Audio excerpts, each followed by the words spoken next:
You know, I try and talk with some of the other nurses here, and they're like, well, you can't save everybody. And they all know what's happening. They all agree with me, and they all just shake their heads. And I'm like, am I the only one who is not a sociopath?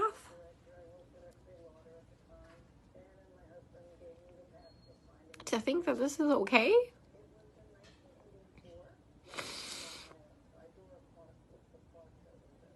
I mean, guys, they literally don't even know when they're dead. Like, how many times have I told you they've assigned me a dead person? Like, how long have they been dead? Nobody knows. Like, how is anybody assessing anything without a stethoscope? Normally we have, like, those disposable stethoscopes. But I knew what we were coming into, so I brought my old junky one. Nobody's listened to anybody's lungs as long as I've been here. Even with disposable stethoscopes.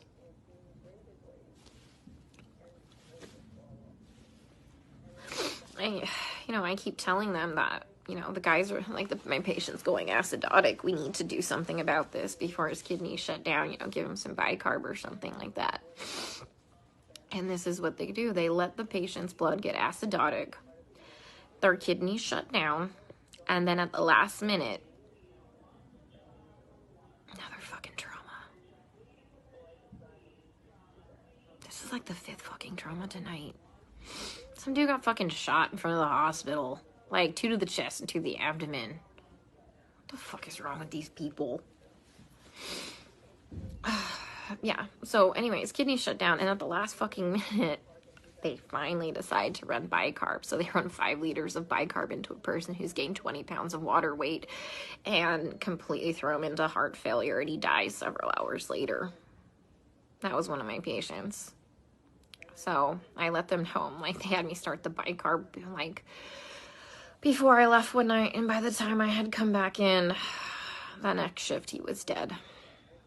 And they assigned him to me, and he was already in a body bag. Like, guys, they're not dying of COVID, okay? Like, yeah, people are gonna fucking die of COVID. Like, yeah, some people legit will end up with multi-organ failures and will legit throw the clots and kill them, like, and die, people. I fucking know this. I'm not like some fucking new grad, okay? That's gonna save everybody in the world, okay? I am literally telling you that they're murdering these people, and nobody will listen to me. I mean, like I said, I'm not a doctor, but I'm pretty sure that when you defibrillate somebody with a heartbeat of 40 in a stable rhythm and you kill them, that's murder. And I'm pretty sure that when you put somebody's PEEP up to like 25 and PEEP doesn't go past, I think, like 15, 20, and you blow their lungs out and they die, I'm pretty sure that's murder. I mean, I've just watched a doctor drop a central line and fucking rupture, like, the subclavian, like, vein, and the guy fucking bled to death.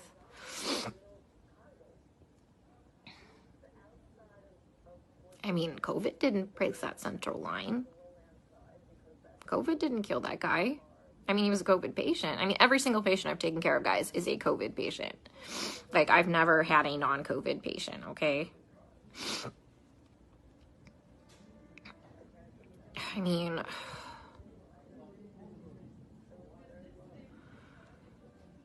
I don't even know what to say anymore.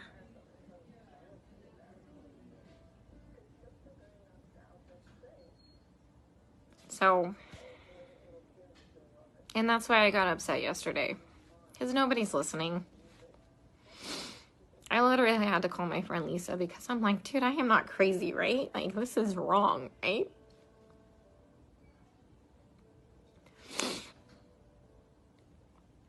Oh, God. Watched an anesthesiologist place an ET tube and rupture their esophagus, and the guy choked to death on his own blood. COVID didn't place that ET tube incorrectly. And nobody cares because they're all minorities and we're in the fucking hood.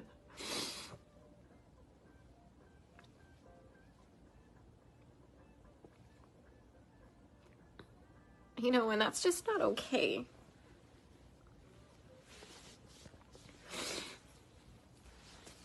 know, I grew up really poor. And so I know what it's like to be, like, completely forgotten and for nobody to advocate for you. And that's why I get really upset, guys. Because, like I said, I know that a lot of people are gonna die, but,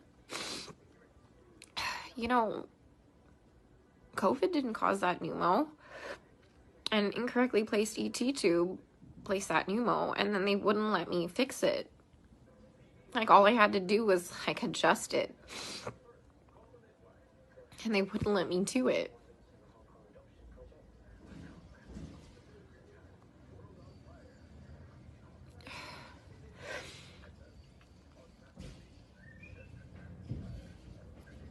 So if anyone's got any idea what the hell I can do to save my one black guy before they completely transfer me out of this hospital, that would be great.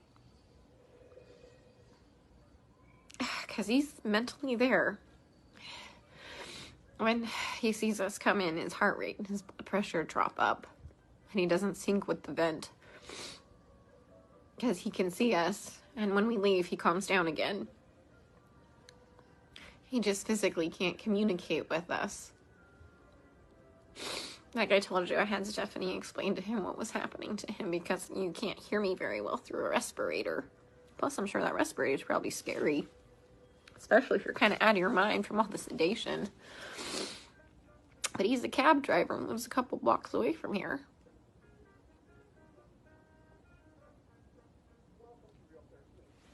So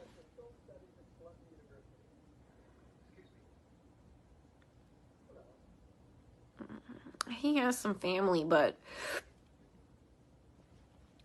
the problem is it said 99999 for the phone number, and I didn't get the address before, like, I abruptly got moved.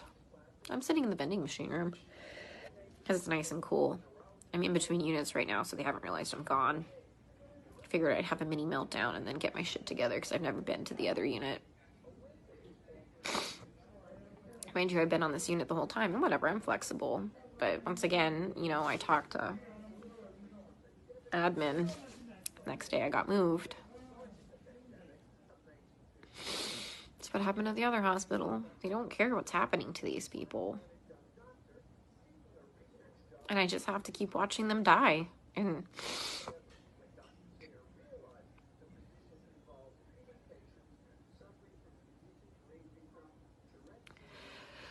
oh, God.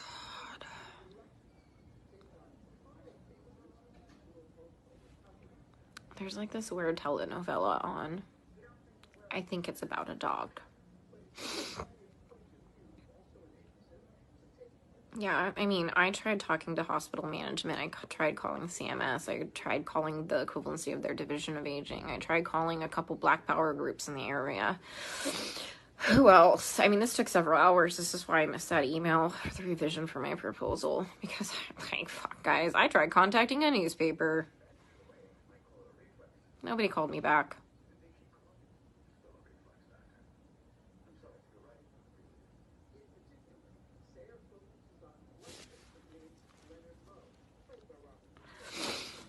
So,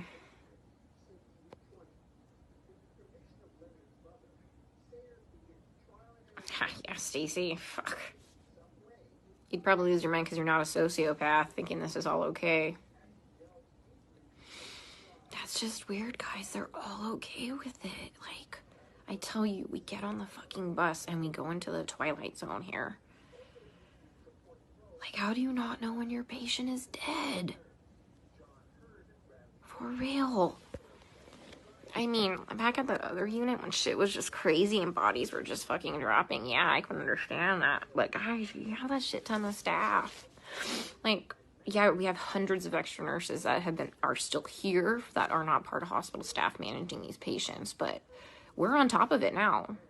We're on top of it now. There's no reason to not know when your patient's dead. I mean, there's no reason you should be managing a dialysis machine never knowing how to use a dialysis machine when there's a dialysis nurse in there.